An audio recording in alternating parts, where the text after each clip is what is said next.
The dog cub didn't bark. He didn't run. He stood up on his back legs and begged. On the edge of a busy highway, surrounded by roaring engines and blinding heat, a tiny life made a silent plea that stopped one man in his tracks. The next few minutes would decide whether the cub lived or disappeared forever. Traffic screamed past like a river of steel. No one slowed down. No one noticed. Except one man. Officer Daniel Reyes had pulled over for what should have been nothing, a stalled vehicle report, maybe debris on the road. But instead, he saw something that didn't belong there. A dog cub. Alone. Frozen between fear and instinct. The cub's fur was dusty, his paws burned by asphalt, his eyes locked onto the officer as if he already knew. This was his last chance. Then it happened. The cub slowly stood upright, pressing his tiny paws together in a gesture no one could ignore. Not a trick. Not training. Pure desperation. Reyes felt his chest tighten. He wasn't supposed to stop traffic. He wasn't supposed to leave his post. One wrong move could cause an accident. One delay could cost the cub his life. The world seemed to pause. And in that moment, a choice was made, not as a cop, but as a human being. The sun beat down on Highway 17, shimmering off the asphalt like a cruel mirage. Officer Daniel Reyes, a 10-year veteran of the Highway Patrol, adjusted his sunglasses, the familiar drone of traffic a constant companion.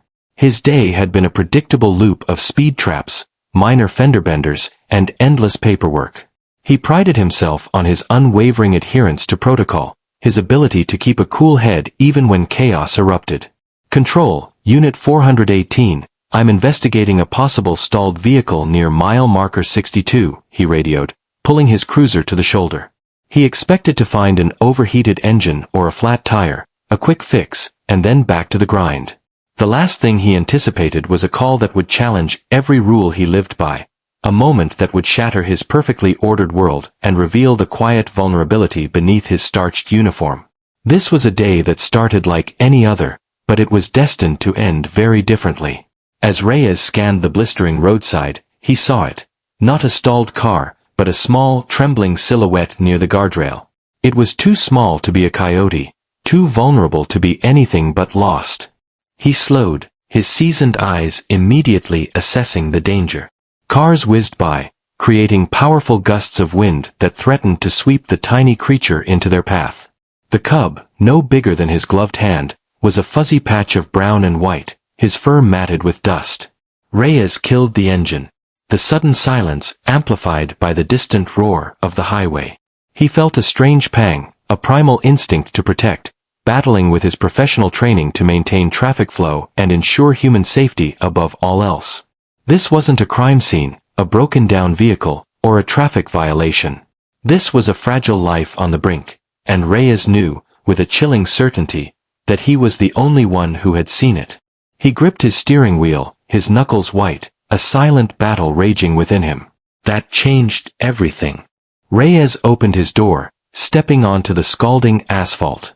He approached cautiously, his movements slow and deliberate, not wanting to startle the terrified animal. The cub froze, its small body quivering, its large, dark eyes fixed on him. It seemed too weak to run, too scared to move.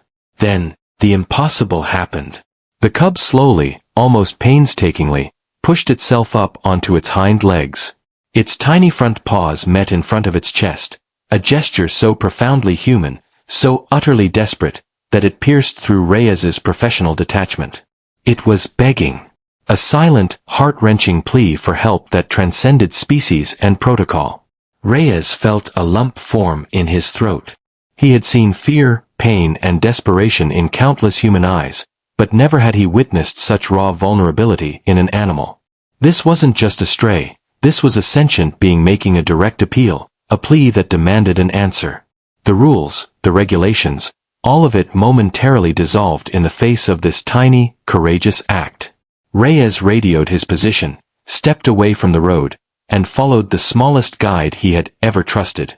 Behind him, cars continued racing forward, unaware that a life-changing rescue had just begun because a cub chose courage over fear. The cub led carefully, stopping often to make sure the officer remained behind him. His small body sagged with exhaustion, yet determination pushed him forward. Each step seemed purposeful, guided by memory and urgency rather than instinct alone. They moved through brush and uneven ground, thorns catching at fur and fabric. Heat radiated from the earth, heavy and relentless. The cub slowed, panting, but never stopped entirely. Reyes stayed close, heart pounding. He had followed suspects before, tracked footprints, read signs.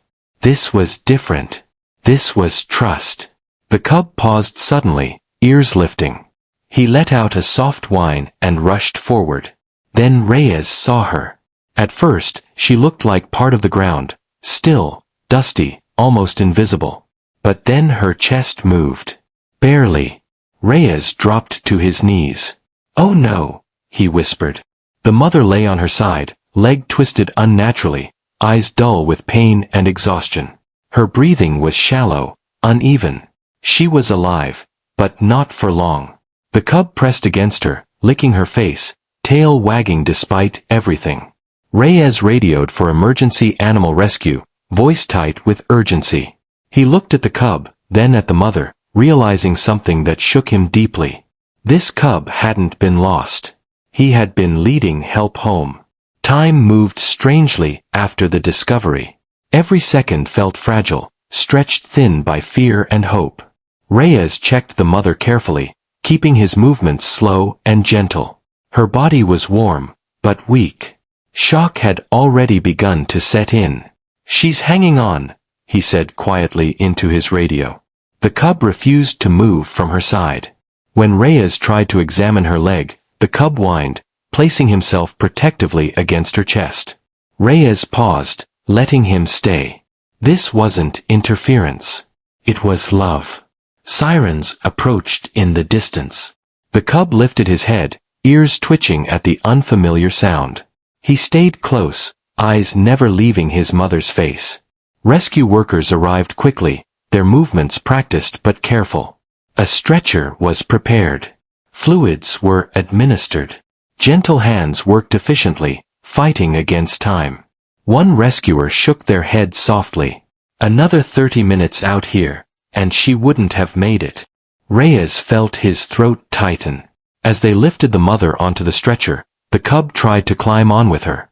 A rescuer smiled and allowed it, securing them together. The cub curled against her chest, finally still. He had done his job. Now, it was their turn. The ride to the veterinary clinic was tense and silent, except for the steady hum of the engine and the rhythmic beeping of monitoring equipment. The cub lay pressed against his mother, his small body rising and falling in sync with her fragile breaths. He didn't sleep. He watched. Veterinarians were waiting when they arrived. Doors opened. Hands moved fast. Commands were spoken clearly. The mother was rushed inside while the cub was gently carried alongside her, never separated. Examinations confirmed the damage. A fractured leg. Internal bruising. Severe dehydration. "She's a fighter," one vet said, adjusting in 4-line. "But she's exhausted." The cub paced anxiously in a nearby enclosure, watching every movement through the glass. When allowed, he was placed beside her again. He rested his head against her side, as if lending her strength. Hours passed. Then more. Finally, her breathing steadied. Her heart rate slowed. The danger eased, just enough. A vet removed their gloves and exhaled. "She's going to make it."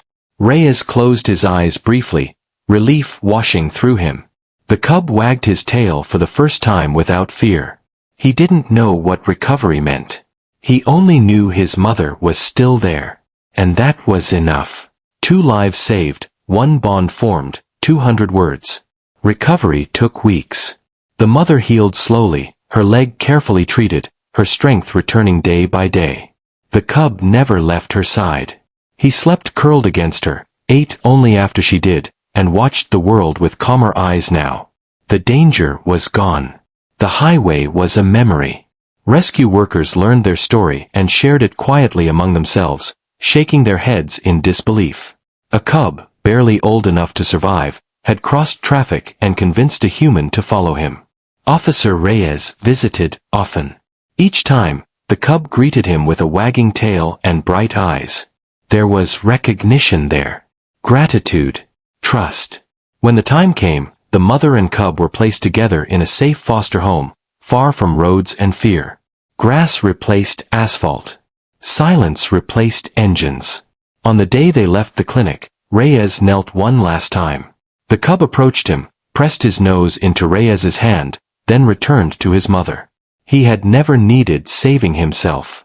He had been the rescuer all along. One small cub had stopped traffic, broken through routine, and reminded everyone involved of something simple and powerful. Compassion still exists. Sometimes it stands on burning asphalt, trembling, begging, not for itself, but for love.